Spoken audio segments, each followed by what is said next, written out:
And just on matters back home, we're watching hospitalization rates skyrocket at the moment. Ontario is going to start urging people to publicly wear masks again. Are you considering bringing back federal public mask mandates?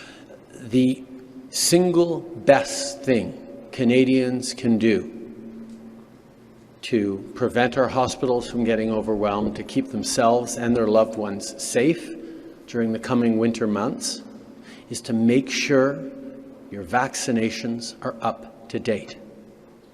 Please, like I did just a few days ago, get your booster for COVID-19, get your flu shot at the same time, make sure your kids get boosted.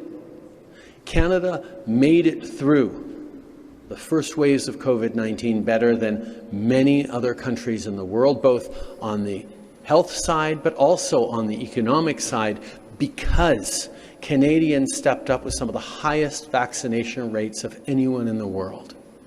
And if we want to have a better winter than many other countries will, we need to do what we know how to do.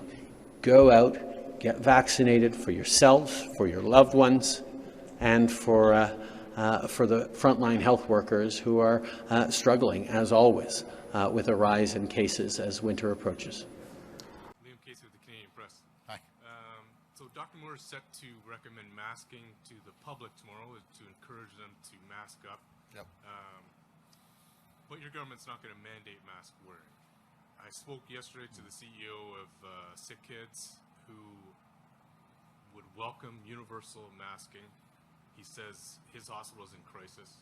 He says all the other children's hospitals are in crisis at the moment, and he would really benefit, the children would benefit from masking. Yeah. Why won't you mandate masking? Well, I follow the direction from Dr. Moore. I've said that from day one. Dr. Moore will be out tomorrow with Dr. Simpson. We have experts all over this right now. We have, as I mentioned, Dr. Moore, Dr. Simpson from Ontario Health, along with Matt Anderson, along with Dr. Zahn, the Deputy Minister, and let's not forget Michelle D. Emanuel that ran Trillium Hospital as well. I was in conversations with 7 hospitals across Ontario on Friday. I spoke to every single CEO. We're pulling out every single stop along with them to make sure that we have the capacity to handle the flu season. So I just, a couple things. Wear a mask every time possible, number one. Number two, get a vaccination shot, and if you haven't already received yours, and get a flu shot. So those are the recommendations I have, but I have confidence in the system that yes, will there be bumps in the road, and we're working on solutions every single day. They're being very creative. Each CEO that I spoke to, they're thinking outside the box. No matter if it's CHIO up in Ottawa, bringing in orange paramedics, highly trained, and or just making sure that we continue to hire more nurses. Folks, this is what it comes down to. We need more doctors, more nurses, and we're doing both. Making sure that we build the infrastructure that we're doing.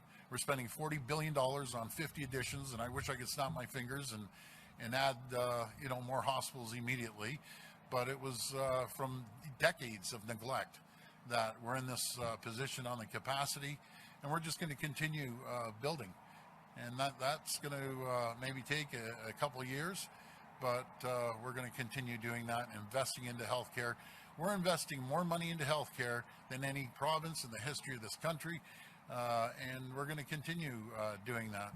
We've brought in the system through the College of Nurses over 14,700 more nurses this year alone, and that's more than we've ever seen.